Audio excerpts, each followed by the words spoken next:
کئی جگہ پہ پیوند لگے سوٹ پہن کے سفیروں کے سامنے بیٹھ جاتا ہے. عمر کو مشورہ دو، طے ہو گئی بات. سب نے جب مشورہ دے لیا تو سارے کہنے لگے یہ بتاؤ شیر کی مونچھ کو ہاتھ کون لگائے گا؟ کہنا کس نے ہے؟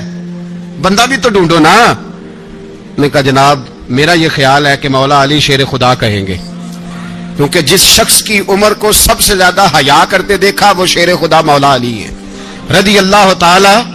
علی کہیں گے اس لیے کہ جناب علی تو کئی دفعہ جب گفتگو کرتے تھے تو حضرت عمر چپ کر جاتے تھے اور فرماتے تھے علی نہ ہوتا تو میں ہلاک ہو جاتا. تو کہا علی سے کہو. جناب علی شیر خدا کو بلایا. کس کام کے لیے؟ جی اللہ اکبر. یہ ذرا اپنے اس دور پہ اس بات کو ذرا لگا جناب ان سے کہیں کہ زیادہ نہیں، ایک کرتا نیا پہن لے. سفیر آتے ہیں، وزیر آتے ہیں تو ایک کرتا نیا پہن لے. حضرت علی کو بلایا. آپ فرمانے لگے کوئی اور بات ہوتی تو میں کہہ دیتا، یہ والی میں نہیں کہہ سکتا. کوئی اور ہوتی تو میں عمر کو کئی دفعہ کہہ دیتا ہوں، جلال میں بھی تو سن، یہ والی میں نہیں کہہ سکتا. میں تمہیں ایک مشورہ دیتا ہوں. کہ وہ کیا؟ کہنے لگے سیدہ عائشہ صدیقہ سے کہو، وہ مومنوں کی ماں ہیں، عمر ٹالے گا نہیں. اماں جی سے جا کے کہا اماں جی نیا کرتا عمر سے کہیں پہن لیں. وزیر آتے ہیں، بڑے بڑے لوگ، تو چلو کوئی حرج نہیں. اماں جی نے کہا اچھا کوئی بات نہیں میں بلا لیتی ہوں. جناب عائشہ نے پیغام بھیجا. جب خادم نے کہا نا مصطفیٰ کے گھر سے پیغام آیا ہے، تو 20 لوگ بیٹھے تھے. عمر کانپتے ہوئے اٹھے، کانپتے دوڑے. حضرت عائشہ پردے میں تھی تو فرماتی ہیں عمر اتحیات کی حالت میں بیٹھ گئے. کہا اماں جی دیر تو نہیں ہو گئی مجھے آنے میں؟ کہا نہیں ٹائم پہ آ گئے ہو. کس لیے بلایا تھا؟ کہا عمر دیکھو غربت کے معاملات اور ہوتے ہیں، جب اللہ آسانی دے تو کوئی چیز استعمال کرنا حرام نہیں ہوتی، اگر حرام ہے تو بتاؤ. کہا نہیں اماں جی حلال ہی ہے. تو فرمایا پھر اتنے سفیر آتے ہیں، مشیر آتے ہیں، اب تو مال غنیمت بڑا آتا ہے، ڈھیر لگ جاتے ہیں مسجد میں، تو چل ایک نیا کرتا تم بھی پہن لیا کرو. اور آپ نیا کرتا پہنو گے تو دھاک بیٹھے گی غیروں پر. تو صحابہ کا مشورہ ہے کہ آپ نیا لباس پہنے. اماں جی کہتی ہے میں نے حکم دیا تو عمر چپ کر گئے، گردن جھک گئی. تھوڑی دیر کے بعد سیدنا عمر فاروق نے سر اٹھایا تو داڑھی پہ آنسو گر رہے تھے، رو پڑے. کہنے لگے پاک محبوب کی پاک بیوی جیسے حکم کرتی ہو میں حاضر ہوں، پر مجھے وہ والا لباس پہنانا جو میرے مصطفیٰ نے پسند فرمایا ہے. اگر یہ رنگ رسول پاک کا ہے تو میں حاضر ہوں، اور اگر نبی پاک کا نہیں تو پھر جیسے آپ حکم کریں. جناب عائشہ کہتے ہیں عمر روئے تو میں زیادہ روئی، میرا پلو بھیگ گیا آنسوؤں سے. میں نے کہا عمر آپ جائیے. عمر یوں نکلے تو جو صحابہ کھڑے تھے وہ کونے میں تھے، سارے آ گئے. کہا اماں جی کیا بناؤ؟ فرمایا بھائی تم سب جو باتیں کہتے ہو وہ اپنی جگہ ٹھیک ہیں، پر عمر جو بات کرتا ہے وہ سب سے زیادہ ٹھیک ہے. عمر جس پہلو پر بات کرتا ہے وہ یار ایسی عاجزی، ایسا رنگ، ایسا انداز، ایسا طرز حیات، ایسی زندگی. اولاد کے معاملے میں لوگ بزدل ہو جاتے ہیں، بزدل. پر حضرت عمر کا بیٹا مصر گیا، وہاں سے کمائی کر کے لایا، تجارت کرنے گیا، لاکھوں کا مال. کون سا باپ ہے دنیا میں جس کا بیٹا باہر سے پیسے لے کے آئے تو ابا تفصیل پوچھے کہ بیٹا کہاں سے کمائے، کہاں سے لایا، کتنے ملے، کیوں آئے؟ کون سا باپ تفصیل پوچھتا ہے؟ ابا تو کہتا لا صحیح اور تعریفیں کرتا ہے میرا بیٹا بڑی کمائی کرتا ہے. کبھی پوچھا ہے اس سے کہ ڈیوٹی صحیح دیتا ہے کہ نہیں؟ کبھی پوچھا ہے کہ تو ایمانداری کی روزی لاتا ہے کہ حرام کی کماتا ہے؟ یہ باپ کی ذمہ داری ہے، یہ اماں کی ذمہ داری ہے. پھر کہتا ہے بیماری کیسے آ گئی، پریشانی کیسے آ گئی؟ تو نے کبھی سوال کیا اپنی اولاد سے؟ حضرت عمر فاروق رضی اللہ تعالیٰ عنہ کا بیٹا مصر سے پیسے کما کے لایا تو جناب عمر نے بلایا، فرمایا بیٹے اتنی تو تیرے پاس راس ہی نہیں تھی، تھوڑے سے تو پیسے لے کے گیا تھا، اتنی کمائی کیسے ہو گئی؟ اتنے تو پیسے نہیں تھے صاحب، کہاں سے کمائی لائے؟ اس نے کہا ابا جی وہ جو میرے چچا ہے نا مصر کے گورنر، آپ کے دوست، انہوں نے میری مدد کی ہے. فرمایا جتنے لوگ گئے تھے سب کی ہے مدد اس نے؟ کہا نہیں صرف میری کی. فرمایا تیری کیوں کی؟ تیری کیوں کی؟ کہا حضور آپ کے دوست ہیں. فرمایا چپ کر، حضور انہوں نے مجھے اتنے پیسے دیے، میں نے کاروبار میں ڈالے تو نفع آیا تو میں ان کی رقم دے کے. فرمایا خاموش ہو جا، باقی جتنے لوگ گئے تھے سب کی مدد کی اس نے؟ کہا نہیں حضور صرف میری کی. فرمایا اس نے تیری مدد نہیں کی، اس نے خلیفہ کے بیٹے کی مدد کی، اس لیے کہ وہ خلیفہ کو اپنے حق میں نرم کر سکے. فرمایا آدھا مال تیرا ہے، آدھا مال غنیمت کا ہے، مال خزانہ کا ہے، مسلمانوں کا ہے. اس لیے کہ تو جو وہاں سے مال کما کے لایا ہے وہ اپنے باپ کے خلیفہ ہونے کی وجہ سے کما کے لایا ہے، لہذا رکھ ادھر۔ یہاں کہتے ہیں کدھر سے آیا، کیسے آیا، کون سا حساب دیں، کیا کریں؟ او بھائی حضرت عمر رضی اللہ تعالیٰ عنہ کا اپنی اولاد کے بارے میں یہ رنگ ہے۔ ایک جنگ سے نا خوشبو آئی، خوشبو بڑی مہنگی ہوتی تھی، عرب میں خوشبو آج بھی بڑی مہنگی ہے، وہ زیادہ استعمال کرتے ہیں۔ میری باتوں کی سمجھ آ رہی ہے میرے بھائیوں؟ بڑی مہنگی خوشبو تھی۔ جب وہ خوشبو آئی تو حضرت عمر نے کہا، گھر میں پہلے پہنچی حضرت عمر کے، چونکہ زیادہ عورتیں استعمال کرتی تھی گھر کے اندر خوشبو، مرد بھی لگاتے تھے۔ حضرت عمر نے اپنی بیوی سے کہا، آپ کی زوجہ تو تھی وہ بڑی خوشبو کو پسند کرتی، حضرت عمر نے اپنی زوجہ سے کہا کہ خوشبو لاؤ، میں نے ایک عورت کی ڈیوٹی لگائی ہے، وہ خوشبو تول کے نا تو حصہ برابر صحابہ میں بانٹ دے گی۔ تو آپ کی زوجہ کہنے لگی، کسی بی بی کی ڈیوٹی لگانے کی کیا ضرورت تھی، میں جو موجود تھی میں بانٹ دیتی ہوں تول کے حصہ برابر۔ آپ نے فرمایا نہیں تو رہنے دے، فلانی بی بی بانٹے گی۔ کہا حضور میں نے بھی بانٹنی ہے، میرے پہ کچھ حق ہے؟ آپ نے فرمایا نہیں، تو تفصیل نہ پوچھ، تو خوشبو دے دے، کوئی اور بانٹے گی۔ خاتون خانہ تھی نا، کہنے لگی نہیں مجھے بھی آج آپ کو بتانا ہی پڑے گا کہ کوئی جو بانٹ سکتی ہے تو میں کیوں نہیں بانٹ سکتی؟ زوجہ کہتی عمر نے بات کی تو میری چیخیں نکل گئیں۔ حضرت عمر فرمانے لگے، جب تو خوشبو بانٹے گی نا تیرے ہاتھوں کو بھی لگے گی، تیرے دوپٹوں کو بھی لگ جائے گی۔ اگر رب کریم نے مجھ سے سوال پوچھا کہ عمر خوشبو تو مسلمانوں کی تھی، تیری بیوی کے دوپٹے کو کیوں لگ گئی، تو میں اللہ کے حضور کیا جواب دوں گا؟ اگر اللہ نے یہ سوال کیا کہ تیری بیوی نے کیوں لگائی، وہ تو حصہ تھا مسلمانوں کا، تو نے تیری بیوی نے کیوں لگائی؟ تو فرمایا میں نہیں چاہتا کہ اللہ کے حضور مجھے اور تجھے باز پرس ہو، لہذا کسی اور کو بانٹنے دے۔ زوجہ روئی اور تڑپ کے کہنے لگی، عمر مجھے لگتا ہے صبح قیامت بھی تیری بیوی ہونے کی وجہ سے اللہ مجھے جنت عطا فرما دے گا، تیری زوجہ ہونے کی برکت سے۔ بھائی یہ معیار رکھا، خدا کی قسم ایسا شخص تاریخ میں دوبارہ نہیں آیا۔ اتنا بڑا آدمی، اتنا بڑا شخص، اتنا بڑا آدمی، اور پھر رنگ یہ ہے کہ عمر 22 لاکھ مربع میل کا حکمران، 22 لاکھ، اور کھجور کے درخت کے نیچے مٹی کا ڈھیلا لے کے سو گئے ہیں، پرواہ کوئی نہیں، کوئی مسئلہ ہی نہیں۔ 2 غلام ساتھ بیٹھے تو ایک روٹی حضرت عمر نے گھر سے منگوائی، تھوڑا سا سرکہ، تو غلام کہنے لگے ہم نے بھی کھانی ہے۔ فرمایا کوئی حرج نہیں، روٹی کو پیٹ بھر کے کھانا ضروری تو نہیں، 3 حصوں میں بانٹ لیتے ہیں۔ ایک آدمی آیا ہوا تھا مصر کا رہنے والا ملنے کے لیے، اس نے پوچھا عمر کدھر ہے، تو کہا وہ ادھر جاؤ مسجد میں بیٹھے ہوں گے، اور واپس آیا تو کہنے لگا وہاں تو 3 غلام بیٹھے ہیں، ایک روٹی بانٹ کے کھا رہے ہیں، لگتا ہے کئی دنوں سے روٹی نہیں ملی۔ کہا 3 غلام تو کوئی نہیں، وہاں 2 ہی تھے، تیسرے تو امیر المومنین تھے۔ اس نے کہا نہیں 3 غلام ہیں، کپڑے بھی ایک طرح کے پہنے ہوئے، بلکہ 2 کے تو پھر صحیح ہیں، تیسرے کے تو زیادہ ماڑے ہیں، کپڑے بھی ایک طرح کے، کھانا پینا بھی ایک طرح کا، اور ان کا نشست برخاست بھی ایک طرح کی ہے، لہذا کوئی فرق نہیں۔ حضرت ابو ہریرہ کہتے ہیں میں لے کے آیا، اور جناب عمر کو جب میں نے کچی زمین میں تامت سمیٹ بیٹھے دیکھا تو میں رو پڑا۔ میں نے اس مصر سے آنے والے کو کہا تو اس کے جلوے دیکھ، اگر اس کی ذات میں اتنا حسن ہے تو محمد عربی کا مقام کیا ہوگا؟ یہ مقام غور ہے، مقام غور۔ 10 محرم کو لوگ دیگے پکائیں گے نا، نہیں پکانی ہے؟ کوئی بول دے نہیں، ہاں نہ نہیں کر دے، پروگرام بدلیا تو نہیں جی عید کی کہ وہ ایک کام شروع ہوا ہے لاسٹ ایٹ ہونے والا، کیوں جی پکنی ہے نا دیکھیں 10 محرم کو انشاءاللہ تعالی، ہم بھی پکائیں گے انشاءاللہ، یہاں بھی پروگرام ہوگا۔ تو 10 محرم کو جو دیگ پکنی ہے تو ایسا نہیں ہو سکتا کہ 1 محرم کو حضرت عمر کے نام کی بھی کوئی پک جائے۔ اگر امام حسن حسین کے نام کی دیگیں پکے تو جو امام حسن حسین سے پیار کرنے والے ہیں، جو امام حسن حسین سے، ہم لوگوں نے بھی عجیب رٹا اپنایا ہے نا، ہم لوگ بات کا ایک پہلو دیکھتے ہیں دوسرا نہیں دیکھتے۔ حضرت امام حسن اور حسین کو بھی نبی پاک نے شہید کہا، اور جناب عمر کو بھی رسول اللہ نے خود شہید فرمایا، فرمایا شہید ہے، خود فرمایا اپنی زبان سے کہ یہ شہید ہے، خود میرا عمر شہید ہے، تو ان کے نام کی دیگ نہیں پکنی چاہیے، اس طرف نہیں ہماری توجہ ہونی چاہیے۔ اور اہل بیت نبو، یہ بات میں پہلے بھی کرتا ہوں، آج پھر کرنا ضروری سمجھتا ہوں، اہل بیت کا پیار سن لو کان کھول کے، اہل بیت کا پیار اگر ہمیں کسی نے سکھایا ہے تو سیدنا عمر فاروق نے سکھایا ہے۔ اہل بیت نبوت کی محبت اگر کسی نے سکھائی ہے تو کس نے سکھائی ہے؟ بول کے بتائیے، حضرت عمر نے۔ اہل بیت کا پیار ہمیں حضرت عمر نے بول کر کے سکھایا ہے۔ بھائی یاد رکھیں کسی کی طاقت نہیں تھی دم مارنے کی حضرت عمر کے سامنے، طاقت ہی نہیں تھی.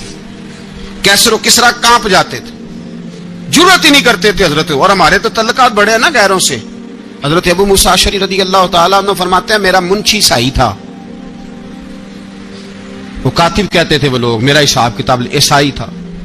تو فرماتے ہیں ایک دن میں نے وہ سارا حساب کتاب لین دین کے حضرت عمر کو دکھایا تو فرمانے لگے جس نے لکھے ہیں اس کو بلاؤ. کہنے لگے ضرور مسجد نہیں آ سکتا. کیوں نہیں آ سکتا؟ کہنے لگے وہ عیسائی ہے. کہتے ہیں حضرت عمر جلال میں آ گئے. آپ فرمانے لگے جنہیں رب دور کرتا ہے تم کیوں قریب کرتے ہو؟ جنہیں اللہ دور کرتا ہے. فرمایا تم غیروں کو اگر عہدے دو گے تو اپنوں کا کیا بنے گا؟ اگر تم غیروں کو عہدے دو گے تو اپنوں کا. یہ سوچ ہے جو آج برما کے مسلمانوں کے لیے بھی ضروری ہے. کہا اگر تم غیروں کو عہدے دو گے تو اپنوں کا. ہم نے غیروں کو عہدے دیے تو دیکھا نا اپنے کس طرح کاٹے جا رہے ہیں. غیروں کو جو عہدے دے دیے جرانے سارے غیروں سے. روز دعویٰ ہوتا ہے چین ہمارا سجن ہے، چین ہمارا دوست ہے. او بھائی دوست ہے تو اس سے کہو نا کہ برما تو تمہاری ایک چھوٹی سی ریاست ہے، چین کے بغیر تو وہ سانس بھی نہیں لے سکتا. اس کو کہو نا اس حکومت پہ دباؤ ڈالے. لیکن ہم لوگوں نے غیروں کو عہدے دیے تو اپنے پس گئے. حضرت عمر کہتے تھے ذمہ کا ہم ادب کریں گے. ذمہ کافر کا ہم، ایسا کافر جو مسلمان ریاست کو قبول کرے، بدامنی نہ پھیلائے. ایک آدمی کو آپ نے دیکھا آنکھوں سے نابینا ہے اور بھیک مانگ رہا ہے. تو حضرت عمر کو نظر آ گیا. فرمایا کون ہو؟ اس نے کہا میں یہودی ہوں. فرمایا بھیک کیوں مانگتے ہو؟ کہا جب تک تندرست تھا مسلمانوں کو جزیہ دیتا تھا، بوڑھا ہو گیا ہوں کیا کروں. حضرت عمر نے گھوڑے کی پشت پہ بٹھایا، کافر کو گھوڑے کی پشت پہ بٹھایا اور بٹھا کے مدینے لائے. حضرت علی شیر خدا وزیر خزانہ تھے. فرمایا علی اس کا وظیفہ جاری کرو. کہا یہ کون ہے؟ فرمایا یہ یہودی ہے لیکن یہ ہمیں جزیہ دیتا رہا، بوڑھا ہو گیا بیچارہ، بھیک مانگنے پہ مجبور ہے، ہماری حکومت کے اندر رہتا ہے، اس کا پورا وظیفہ جتنا خرچہ اتنا وظیفہ لگاؤ. حضرت علی کہتے ہیں میں وظیفہ لگا رہا تھا اور وہ میرے نبی کا کلمہ پڑھ رہا تھا، وہ رسول اللہ کا کلمہ پڑھ رہا تھا. یہ مزاج، یہ نہیں کہ کافر. حضرت عمر نے گورنروں کو خط لکھے تھے کہ زبردستی کسی کو مسلمان نہیں کرنا، جہاں ان کی عبادت گاہیں بنی ہو گرانی نہیں، کوئی مندر کوئی گرجا ضائع نہیں کرنا. اسلام سب کو جینے کا موقع دیتا ہے، پر بے ایمانوں ظالموں بدذاتوں تمہیں یہ کہتا ہے کہ ہم تمہیں جینے کا موقع دیتے ہیں، تم بھی مسلمانوں کو جینے کا موقع دو. یہ جہاں بستے ہیں جہاں رہتے ہیں انہیں وہاں جینے کا موقع دو، انہیں بھی اللہ اکبر کہنے کا موقع دو، انہیں بھی قرآن پڑھنے کا موقع دو، انہیں بھی رسول اللہ پر درود پڑھنے کا موقع دو. ہمارے ملک میں عیسائی اپنی مرضی سے کھلے عام تبلیغ کرتے ہیں. یہاں تو چینل چلائے ہیں عیسائیوں نے. کسی مذہبی جماعت نے کبھی جلوس نکالا ہے کہ عیسائیوں کا چینل بند کرو؟ بولے نکلا ہے کہ نہیں نکلا؟ کتنے ظلم کی بات ہے. ہم جب غیر کو اتنا تحفظ دیتے ہیں، اتنا تحفظ دیتے ہیں. ہم نے دیکھا ہے، مجھے بیسیوں لوگوں نے عید پہ ٹیلی فون کیے کہ عیسائیوں کو قربانی کا گوشت دے لیں، مجبور ہیں جی، دروازے پہ آ گئے ہیں، ہمارے کام کاج کرتے ہیں. بیسیوں لوگ، عام آدمی کے دل میں ان کا اتنا جذبہ ہے. وہ مسائل کا بیان کرنے ایک علیحدہ بات، لیکن ہمارے دل کافر کے حق میں بھی نرم ہو جاتے ہیں. تم کس قدر زیادہ بےایمان ہو اور کفر کس قدر زیادہ ذلیل ہو گیا ہے کہ مسلمان کے حق میں نرم ہوتا ہی نہیں. اور اس سے بڑے ذلیل وہ ہیں جو ان ذلیلوں کے سپورٹر ہیں. وہ کسی عرب ملک کے حکمران ہو یا کسی اور جگہ کے، وہ بڑے ذلیل ہیں جو ان ذلیلوں کے سپورٹر ہیں، جو برما کی بچیوں کے قتل پر اپنی حکومتیں چمکا رہے ہیں. انہیں شرم نہیں آتی. اس قدر مسلمان تڑپا ہے لیکن ان بے غیرتوں کو ذرا ہوش نہیں آئی. اور یہ ان کے کماش، ان کے دلال جو ہر جگہ ان کی سپورٹ کر کے اپنی حکومتیں قائم کرتے ہیں، بے ایمانوں کو پتہ نہیں کہ کب ان پر اللہ کا عذاب اترے گا اور کس طرح ان کے پرخشے اڑیں گے. تمہیں اپنی ذلت اور رسوائی نظر نہیں آ رہی کہ زمین کس طرح تمہارے لیے تنگ ہو گئی ہے؟ اس سے زیادہ اور تمہاری رسوائی کیا ہوگی؟ ڈرو اللہ سے. اور یہ تو دنیا کا عذاب ہے. ان بطش ربک لشدید. میرا رب کہتا ہے قیامت تو قائم ہونے دے. اتنا سخت تیرے رب کی پکڑ ہے اتنی کسی دوسرے کی ہو سکتی؟ یاد رکھیں اور تھوڑا احتیاط کریں. ہم سب لوگ بھی، جو ہم لوگ آدھی زبان بول کے بھی ان کی سپورٹ کرتے، اب شرم آنی چاہیے ہمیں ان حکومتوں کی سپورٹ کرتے جو مسلمانوں کی لاشوں کے اوپر حکومتیں قائم کرتے ہیں. شرم آنی چاہیے. بہرحال بات دور نکل جائے گی اور میں اپنے مضمون پہ رہتا ہوں. اہل بیت کا پیار اگر سکھایا ہے تو جناب عمر نے سکھایا ہے رضی اللہ تعالی عنہ. امام حسن ملنے، آپ یقین کریں میں جب اس واقعہ کو پڑھتا ہوں تو میرا دل جھوم جاتا ہے. میں کہتا ہوں یار ڈاڈا ہونا اپنی جگہ پہ، عشق ہونا اپنی جگہ پہ، انسان کا باوقار ہونا اپنی جگہ. جہاں کھڑے ہونا تھا وہاں یہ کھڑے ہوتے تھے اور جہاں جھکنا تھا وہاں یہ ان لوگوں میں اقبال نے کہا تھا تیری نگاہ ناز سے دونوں مراد پا گئے، عقلے کی یاب و جستجو، عشق حضور و اضطراب، جہاں اگر آیا ہے سامنے کیسر و کسرا تو عمر جیسا دلیر کوئی نہیں، اگر سامنے آیا ایران کا بادشاہ تو عمر جیسا تگڑا کوئی نہیں، اگر آیا ہے سامنے غسان کا بادشاہ تو عمر جیسا عادل کوئی نہیں، لیکن اگر علی کا بیٹا آیا ہے، اگر فاطمہ کے لال پارے آئے ہیں تو پھر فاروق اعظم سے جیسا محب کوئی نہیں، پھر ان سے جیسا پیار کرنے والا کوئی نہیں۔ اندر بیٹھے ہیں جناب عمر، اندر تنہائی میں کچھ وزیروں سے گفتگو ہو رہی ہے، میٹنگیں جاری ہیں، آپ کے بیٹے ملنے آئے جناب عبداللہ ابن عمر، ابا جی ملنا ہے، بات ٹھہرو بات کر رہا ہوں، کوئی نہ اندر آئے، صاحب زیادہ باہر کھڑا ہے۔ تھوڑی دیر گزری تو امام حسن بھی آ گئے۔ کون آئے؟ آپ کو جو ملے گا امام صاحب کا نام لینے سے، وہ سردار ہیں جنتیوں۔ کون آئے؟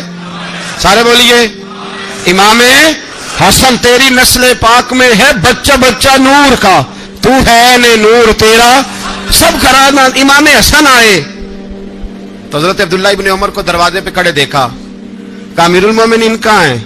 کہنے لگے حضرت عمر کے بیٹے، کہنے لگے وہ اندر بیٹھے، کچھ میٹنگ ہو رہی ہے اور انہوں نے کہا کوئی اندر نہ آئے، لیکن آپ جانا چاہیں تو چلے جائیں، آپ جانا چاہیں تو تیری نسل پاک میں ہے بچہ بچہ نور، آپ جانا چاہیں تو چلے جائیں۔ تو انہوں نے کہا جب آپ باہر کھڑے ہیں تو مجھے کوئی اتنا ضروری کام نہیں، اور ابھی زور کی نماز تھوڑی دیر میں ہوگی، میں مسجد میں مل لوں گا امیر المومنین سے۔ یہ بات کہہ کے امام حسن چلے گئے۔ یار اتنی بڑی بات نہیں تھی، اتنی بڑی بات نہیں تھی، وہ میرے استادوں کا بیٹا بھی آئے تو کہا ٹھیک ہے جی وہ سوئے ہوئے ہیں، کوئی غرض نہیں یار میں ٹھہر کے آ جاؤں گا، کوئی بڑی بات نہیں تھی، دیکھا جائے تو بڑی بات نہیں تھی، پر بات بہت بڑی تھی اس لیے کہ یہ خالی حسن نہیں، یہ حسن ابن علی ہے، یہ حضرت فاطمہ کے لخت جگر۔ حضرت عمر باہر نکلے، عبداللہ ابن عمر سے پوچھا کوئی آیا تو نہیں؟ تو کہا حضور امام حسن آئے تھے۔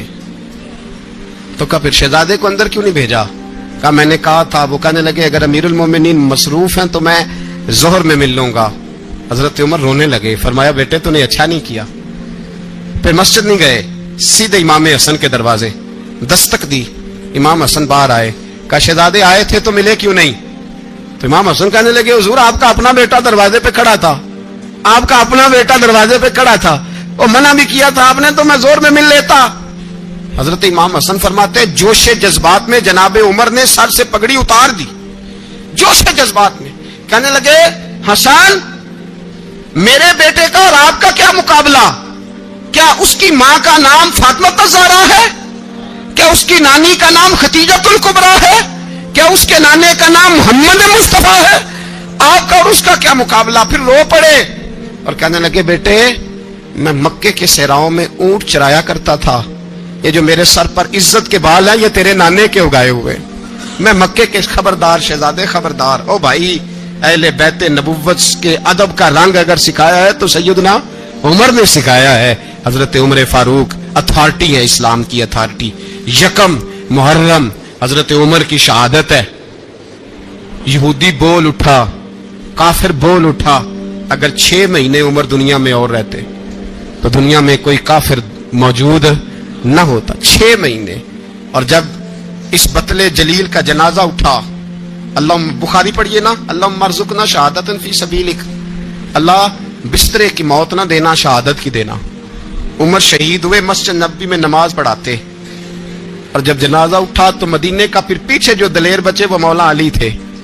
مولا علی جناب عمر کا جنازہ اٹھا تو سب سے پہلی ہائے جو نکلی وہ حضرت علی کی زبان سے نکلی، اور حضرت علی کی ساری داڑھی آنسوؤں سے بھر گئی۔ لوگوں نے کہا کہ علی کیا ہوا؟ فرمانے لگے تم دیکھ نہیں رہے جنازہ کس کا اٹھا ہے، پلٹ کے دیکھو تو صحیح، تم پتہ نہیں یہ کون گیا ہے؟ کہ حضور کیا ہوا؟